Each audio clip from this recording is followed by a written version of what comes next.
I had my 150th round of chemo a week ago today, and to be 100% completely honest, it took me by complete surprise of how it impacted me. I was not expecting it, and it was honestly one of the hardest weeks mentally and emotionally of my life. And that's saying something considering what all I've been through the last almost 9 years.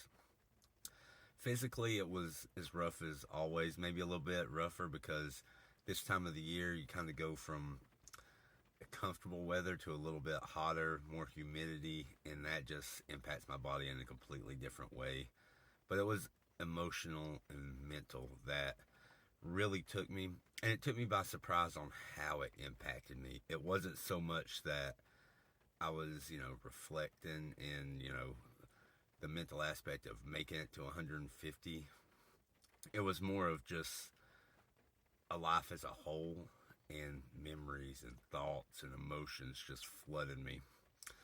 And in the end, it's a lot to do with how everything I've been through my life, the choices I've made in my life pre cancer and since cancer, have made me feel completely isolated. Even when I'm in a crowd of people, my stepbrother had a wedding this weekend, which was amazing. I love it. It was beautiful. It was good to see everybody, but even sitting there surrounded by friends and family, people I used to, see and do stuff with all the time, I felt completely alone and isolated in ways just because it's so hard for me to express, but also other people to understand where I'm at and what's going on and the feelings that I have and just the emotional, impact that living this life has on me. And it's been tough, and I wasn't expecting waves of that. And then just the never ending voice in my head reminded me that, look at your life. What do you have to show for it? And that I'm all alone. And I know those voices aren't completely true, but I know they also come from those deep and dark places in, my mental health that at times I believe it.